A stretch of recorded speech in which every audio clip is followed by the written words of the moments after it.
السلام عليكم شباب. ده الفيديو اللي هجاوب فيه على الأسئلة اللي انتوا سألتوها على البوست ده. طب من غير مقدمات بقى خلينا نبدأ. أول سؤال: ازاي أبطل تردد في الحل وأحل كويس وبثقة؟ التردد بيجي من إنك مش واثق في المادة العلمية، يعني وانس إنك خدت المادة العلمية كويس وهضمتها، خلاص انت تبقى واثق من كل سؤال بتحله وكل إجابة انت بتجاوبها. طيب في برضو نقطة، عشان أنا بجد عانيت مع الموضوع ده، إن كنت مثلا أجاوب حاجة وأغيرها لمجرد ان انا شاكه في حاجه، يعني مجرد ان انا شاكه في الاجابه دي. فالطريقه بتاعه التفنيد اللي انا بقول لكم عليها اللي هي ايه: انا جاوبت الاجابه طلعت الف مثلا، هجيب قلمي واكتب جنب ب هي غلط ليه، وجيم غلط ليه، وده غلط ليه، عشان اقطع الشك باليقين كده واقول خلاص ان الف دي هي التمام، هي الصح.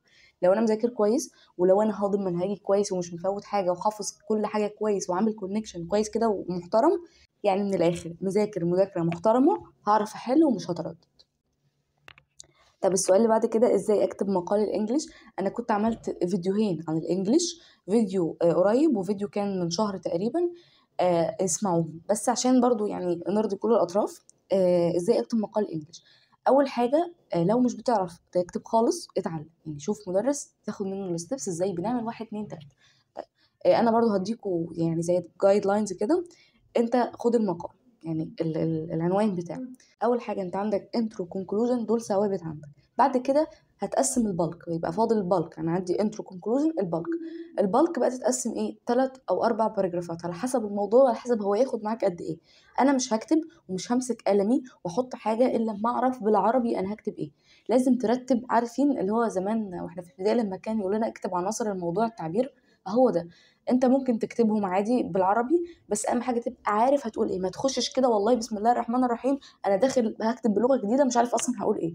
فانت اول حاجه رتب في دماغك اللي هتقوله بالعربي، وشوفوا مدرس يعلمكم. يعني انا مش مؤهله خالص ان اقول لكم اعملوا كذا كذا كذا تكتبوا ايه، لا شوفوا مدرس واسمعوا الفيديو بتاع الانجليش. انا في عامله 2 هسيبه لكم تحت في الديسكربشن. ازاي اذاكر في تانية ثانوي وانظم وقتي، وازاي اخلص المواد؟ وممكن تقولي لي جدول اخلص بيه واذاكر بيه كل ماده؟ وهل فعلا الامتحانات بتيجي من بره المنهج في ثالثه؟ طب سؤال: ازاي اذاكر في تانية ثانوي وانظم وقتي؟ هو هتذاكر في تانية ثانوي بطريقه النرد اللي انا بركز. يعني انا كنت وانا في تانية ثانوي اولا ما كنتش باخد دروس خالص، لان كان في كورونا بقى وموال يعني كنت قاعده في البيت. فكنت مركزه على الاحياء والكيمياء والفيزياء، عشان يعني ايه كنت متخوفه منها كده وكنت مركزه عليها برضو. والرياضه بذاكرها كده يعني. والعربي كنت ماسكاه ظابطه عشان عارفه ان انا هاجي يعني هحتاس في تالتة. فعايزه منكم يا سنه تانية ثانوي انكم تركزوا كويس جدا جدا على اللغات، يعني تبقى همكم الاول والاخير. بعد كده الاحياء والكيمياء، يعني المواد دي هي اللي هتكمل معاك في تالتة. الفيزياء مش عايزه اقول لكم يعني لا ذاكروها، بس هي مش هتبقى مهمه قوي في ثالثه. المهم قوي قوي عندك الاحياء وعندك الكيمياء. الكيمياء مهمه جدا، وطبعا اللغات لو ما اهتمتوش وبنيتوا اساس صح في السنه دي في تانية او في اولى، انتوا هتيجوا هتحتاسوا حوسه وحشه جدا في ثالثه سنه. طيب السؤال اللي بعده: انظم وقتي ازاي؟ والله على حسب انا جدولي بيمشي ازاي. انا واحده مثلا دروسها من الظهر للعصر او من الظهر للمغرب، فانا كده الواي بتاعي ان انا اصحى الصبح، يعني انا اصحى الساعه 5. والله بقى هقعد من 5 لحد ما اروح الدروس، بعدين اجي ممكن لو عايزه انام شويه وبعدين اكمل وبعدين انام وبعدين اقوم. فعلى حسب جدولي انا همشي، بس لازم يبقى على الاقل فيه من 6 ل7 ساعات انا صحياهم ومفوقاهم من غير دروس. يعني شوفوا بقى والله يبقوا بالليل خالص، لو مثلا من 6 المغرب ل6 الصبح، ده اللي هي الفترة دي. على حسب جدولي انا همشي، بس لازم يكون في ميعاد ثابت كده اقعد اذاكر فيه. جدول اخلص بيه واذاكر. انا مش هقدر ادي جدول لعده اسباب. يعني اول حاجه ان انا مش عارفه الجدول، يعني جدول اليوم ماشي ازاي، مواعيد ايه. تاني حاجه اونلاين ولا سناتر، انا ما اعرفش. يعني اللي ماشي اونلاين غير اللي ماشي سناتر. اللي ماشي سناتر ده مع مدرسينه، فانا مش هعرف. فانا نصيحتي ليكي انك تشوفي جدولك ماشي ازاي وتظبطيه انت، انهي فيهم اونلاين ولا سناتر، وتحاولي تظبطي الدنيا بحيث انك تخلصي، لان انتوا على امتحانات بقى، انتوا المفروض كده داخلين على امتحانات، وتراجعي كويس واللي فات ده ما يكونش كروته، لانك هتكروتيها تحتسي بقى بعد كده في ثالثه سنه. اذاكر كل ماده ازاي؟ انا عامله فيديوهات هحطها في بلاي ليست قريب، ارجعي لها شوفيها هتكون مفيده جدا ليكي. وهل فعلا الامتحانات في ثالثه بره المنهج؟ بص، حكايه ان انا اسالك في معلومه بره كتاب المدرسه بتاعك دي مستحيل تحصل. لان انا كل معلومه بسالك فيها هي موجوده في منهجك. هي الفكره في ايه؟ الفكره في طريقه عرض السؤال، يعني الطريقه اللي انا عايزه اخرج منك المعلومه، هل هي هتتناسب مع مستوى تفكيرك ولا لا، هل هيتناسب مع سنك ولا لا. ان هم في بعض الاسئله اللي هم بيحطوها طريقه صياغه المعلومه ما بتبقاش متناسقه كويس مع الطريقه اللي انتوا بتفكروا بيها او مع سنكم من الاخر يعني. فهو بيسالك بطريقه يعني مش صح، مش سنك، مش اللي انت متعود عليه، بس المعلومه هو بيسالك عليها من جوه الكتاب، بس الطريقه غلط، او انه في صياغه الاسئله بتحتمل مثلا اجابه او اتنين، فالمدرسين يطلعوا يتخانقوا طب دي ولا دي، طب دي تنفع لا. فده اللي بيعمل الجدل والبلبله دي، ويقولوا الامتحان من بره المنهج. هما ما بيبقوش قصدهم خالص يختبروك من حاجه، يعني انا اجيب معلومه كده محدده بره كتاب المدرسه من ويكيبيديا مثلا واسالك عليها، نيفر، مش هيحصل خالص. بس زي ما قلت طريقه العرض بتختلف. اكتر اسئله في الانجليش مش بياخلوا منها امتحان في ثالثه ثانوي. هو له تقسيمه، يعني الامتحان له تقسيمه. هي اكتر حاجه بتاخد الفوكاب، وطبعا في اسي فهيبقى عليه درجات كتيره وهتنقصوا فيه كتير، لان انتوا ما بتمشوش بالحاجات اللي زي البنكتويشن. في حاجات بتفرض منكم في سبيلنجز، فخدوا بالكم. يعني هو النقطه اللي ممكن او ديفينتلي هتنقصك هي الاسي، فحاول تظبط الموضوع ده. في برضو نقطه ان القطعتين ايام ما انا كنت في ثانويه عامه 2022 كل واحده عليها 8 درجات، فبالتالي انت بتتكلم في 16 درجه، يعني تلت الدرجه رايح في القطعتين. فده يرفيرز تو ايه؟ ريفيرز تو ان احنا نبدا نتعلم ونتدرب على القطع من دلوقتي، عشان ما نجيش شهر 3 اوبس انا ما بعرفش احل قطعه، فبالتالي انت هيبقى عندك مشكله كبيره في 16 درجه. فالحاجه اللي عليها درجات كتيره نبدا نتدرب عليها. يعني مش عايزه منك اللي هو كل اسبوع قطعتين، يعني كل اسبوع قطعتين حلو قوي. لكم في الديسكربشن لينك لفيديو انا كنت عاملاه لكم، انكم في حاجات لازم تثبتوها في جدولكم الاسبوعي، فكان من اهمها القطع، فشوفوه كويس. ازاي احل بسرعه وبتركيز مواد زي الفيزياء والكيمياء بتطول جدا في الحل؟ بسرعه دي مش عايزينها دلوقتي، لان احنا في مرحله بناء. يا جماعه انتوا دلوقتي في مرحله بناء، انتوا بتبنوا نفسكم في المنهج ده، يعني انتوا لسه واخد المنهج لاول مره، فاحنا مش عايزين تسرع، احنا عايزين نتعلم نحل بتركيز. يعني ناخد الشق الثاني من السؤال، ان احنا نتعلم نحل التركيز ببساطه. انت تكون مفوق، يعني مش نايم وانت بتحل، تكون سامع الشرح كويس ومراجع حتى بعينك كده الكلام النظري وحل الامثله المحلوله، وتمسك كده بسم الله الرحمن الرحيم واحده واحده وتبدا تحل. والله اللي تقف فيه، يعني المساله اللي ما تعرفش تحلها، عندك اليوتيوب، افتح شوف مين اللي بيحل وحل معاه واحده واحده وتعلم تحل. يعني احنا دلوقتي في مرحله ازاي نتعلم نحل. وعايزه اقول لكم على حاجه، الحل فيه كذا ستيجز. انا قلت لزمايلكم الكلام ده من فتره.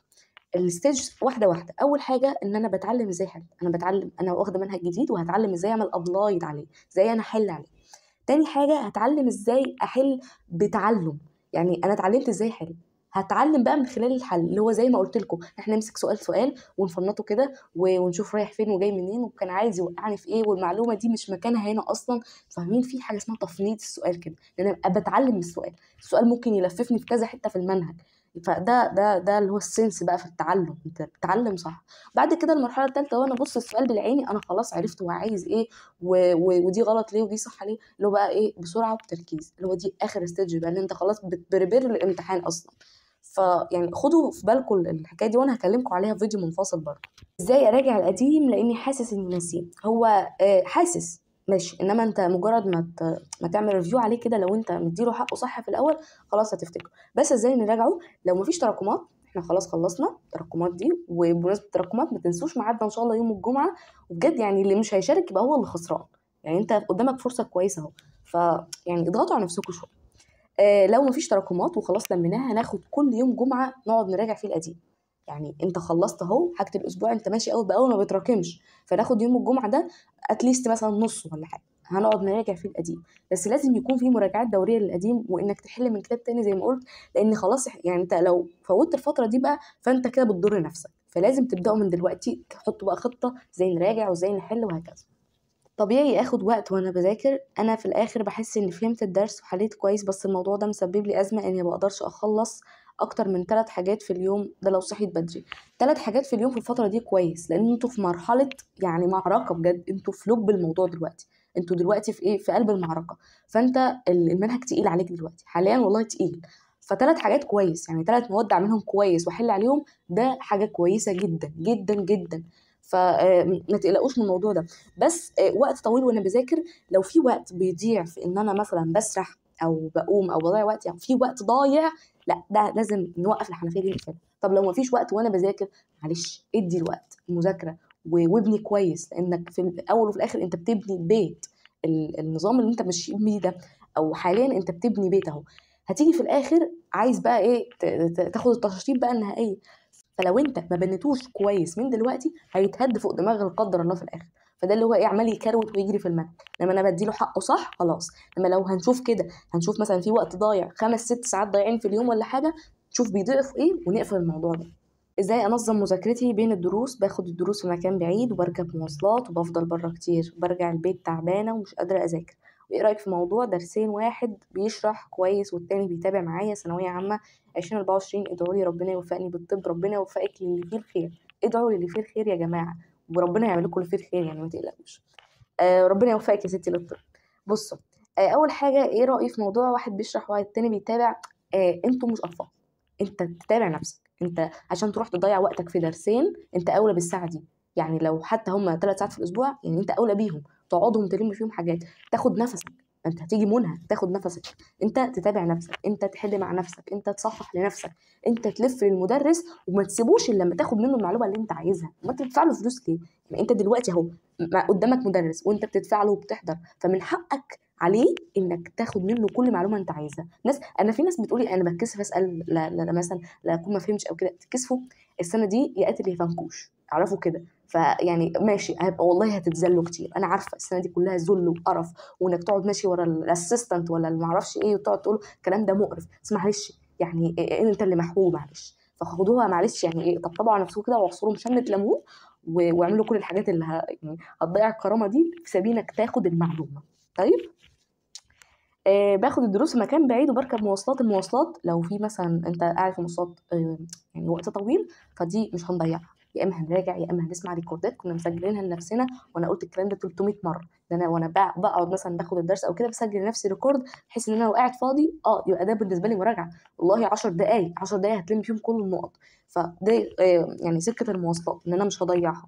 برجع البيت تعبانه ومش قادره اذاكر، خلاص نرجع ننام ونقوم نذاكر بقى. يعني نقوم بقى خلاص. يعني احنا خلاص خدنا دروسنا. مثلا ممكن احنا بنيجي الساعه 6، هنفترض مثلا هاجي الساعه 6، هنام من 6 مثلا ل 2 او 3، هقوم من 3 لتاني درس انا قاعده كل ده بذاكر وبلم اللي ورايا. فدي فتره مش وحشه يعني. نظموها كده، انا كنت بنظمها كده. وقت بقى ما بتزنق خلاص، هو ده كان تنظيم. أم... طب ازاي انظم مذاكرتي بين الدروس؟ يعني انا مثلا لو انا في فرق ما بين درس ودرس، انا ممكن اخلص حاجه الدرس ده. يعني كنت بعمل كده، لو مثلا في فرق ما بين الدرس ده والدرس ده، انا اقعد اخلص حاجه الدرس ده في الفرق. فبالتالي اروح مثلا ما يبقاش ورايا الا حاجه الدرس ده، وبعدين اقعد اعمل شغلي. يعني انتوا حاولوا توازنوها كده، وكل حاجه بتيجي بالتنظيم. وطالما قافلين حنفيه تضييع الوقت والسوشيال ميديا والكلام اللي بيضيع الدنيا ده، خلاص هتلاقوا الدنيا اتظبطت، ما تقلقوش. بكل التفاصيل أصعب مادة في الثانوية العامة. ممكن فيديو؟ والله عملت يعني مش فيديو، اتنين. ارجعوا شوفوا. ومجرد انتوا ما تحطوا في دماغكم المادة دي صعبة، يبقى عندكم منها فوبيا. حبوا الأحياء، والله تستاهل تتحب وكويسة. بس هي المشكلة إن هم مصعبين الدنيا، ما اعرفش ليه. انتوا حبوها وذاكروها، لأنه لو ما عملتوش كده يبقى النتيجة عواقبها أسوأ. يعني يعني شوفونا والله واحنا قاعدين في مدرج كليه الطب، واللي عمال بقى يحكي هو ناقص 15 في الاحياء وناقص 10. يعني احنا في طب دلوقتي، واكيد كنا بنحب الاحياء وبنذاكرها. فانتوا لكم ان تتخيلوا، مش بخوفكم بس اقول لكم حبوها، لان المصير التاني اسوأ. يعني خلاص كده، ورجعوا بقى شوفوا الفيديوهات. هل امتحانات الثانويه العامه مش بتتحل؟ هل هي صعبه للدرجات دي؟ والله يا جماعه هي تتحل وكل حاجه، بس يعني امتحانات 23 كانت اسهل من امتحانات. يعني ارجعوا كده امتحان 22 بعد امتحان الكيمياء اللي هو على جنب كده. امتحان 22 الكيمياء كان مش حلو، بس امتحان 23 الكيمياء كان وحش. يعني ده اللي يتقال.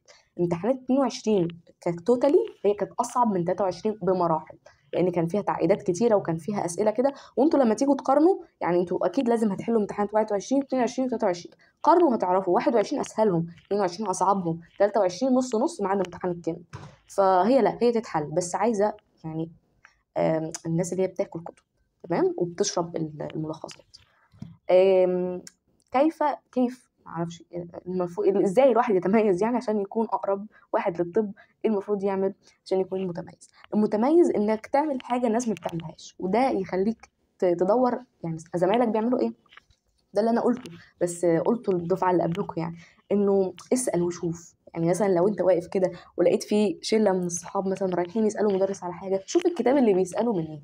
يعني هل هو مثلا كتاب انت جبته ولا ما جبتوش؟ اضرب بعينك كده، شوف الصبح اللي بيسالوا فيها هل هم بيراجعوا قديم ولا جديد، عشان تعرف الدنيا ماشيه ازاي. ما انت حضرتك ما تفضلش ماشي، انت خليك في حالك وما تقارنش نفسك بحد. بس ما ينفعش انت كلنا متفقين انها حرب، يعني معلش حتى لو كانت حرب نظيفه، بس كل واحد بيتنافس، والموضوع كومبتيتيف ان احنا نوصل للكليه. يعني مش انتوا كام، انتوا 300 الف تقريبا في الثانويه، او احنا كنا 300 الف في الثانويه، فالطب خد حوالي 11,000، فشتان الفرق بين الرقم يعني.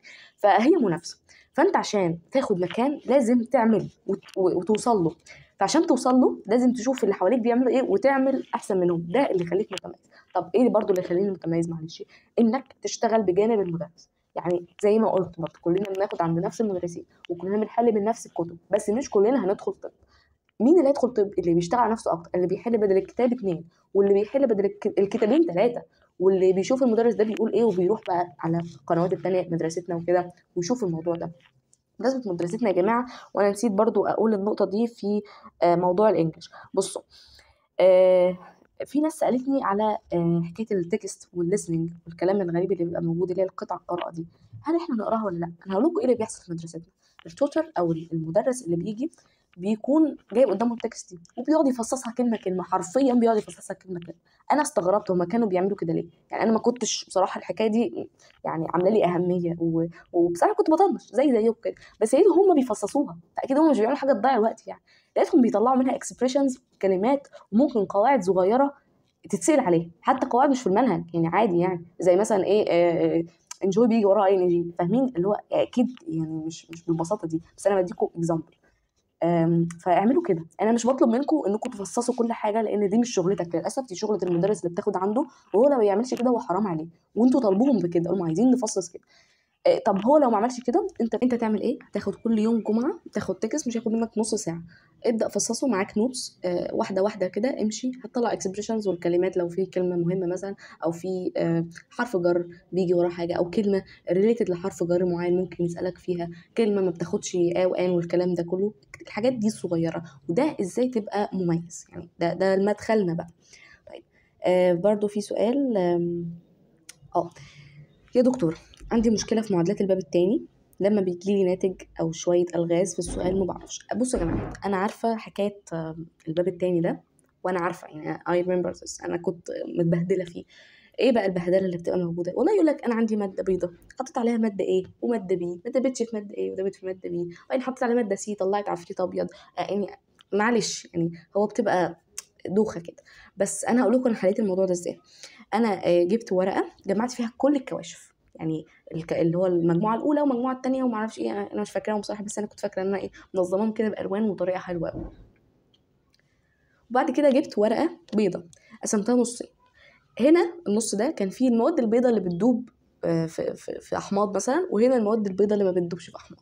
كنت مرتباهم بحيث انا الورقتين دول الاسئله ما تخرجش منهم، يعني مهما لف ودار هم دول اللي عندنا، هيجيب منين من بره؟ لا، هم دول اللي عندنا. فكنت مجمعهم في ورق وحطاهم جنبي. انت مش محتاج تكتب معادلات خالص، يعني انت كل ده لا، ما تكتبش معادلات، انت بس المواد جنبك. والله عوزت حاجه ارجع للورق ده، واحده واحده انت هتحفظ الورق ده عن ظهر قلب، وكل شويه ممكن تزود فيه حاجه، والله ده النقطه دي جابها في سؤال كذا او كده. مجرد انت ما تحفظ الكلام ده ويبقى مترتب في دماغك، انت بقى هتعرف، وانت ذات نفسك لما تيجي تحل سؤال تقول ده طلع الناتج او طلع مثلا الغاز بي، يبقى خلاص ده الماده كذا. ولو كان طلع الغاز سي بقى، او غاز مثلا ثاني اكسيد الكربون، او كان ممكن يبقى الماده كذا. فده بيجي من ايه؟ التدريب، وانك دايما تفضل تحل ودايما تفضل انك تزود فيها، يعني تيجي مره واحده. طيب، ساعات المذاكره بقى طبعا محسوبه من الشرح، يعني الشرح هنوديه فين؟ اكيد معانا واكيد محسوب معانا. فانت اسمع الشرح واكتب النوتس، خد بريك، خلصت بريك ارجع بقى حل وظبط الدنيا. دي كانت الاسئله، اتمنى ما اكونش فوتت حاجه. لو في اي حاجه تانية اكتبوها تاني وابعتوا لي انتوا عارفين بتوصلوا لي ازاي. وعشان برضو حكايه الانيونز دي والحاجات دي، انا هشوف لكم يعني، هدور في حفريات ثانويه عامه كده، لو لقيتها، لو انا ما بعرفكوش يعني، انا ما اعرفش والله لسه موجوده ولا لا، لو لقيتها هعملها في PDF، اعملوا بس تشيك على الوصف كده قبل ما تمشوا، شوفوا لو كده انا هحطها لكم. لو مش موجوده بقى هتلاقوني حاطه لكم لينكات تانية بقى للفيديوهات اللي انا قلت عليها. ربنا يوفقكم، وانا مبسوطه والله ان انتوا بتسالوا، وخليكوا زي ما قلت لكم السنه دي انتهاءات اليفنكوش، اعمل كل اللي تقدر عليه، واي حاجه او اي سؤال انتوا عارفين بتوصلوا لي ازاي. ربنا معاكم، ما تنسوش يوم الجمعه. شكرا والسلام عليكم ورحمه الله وبركاته.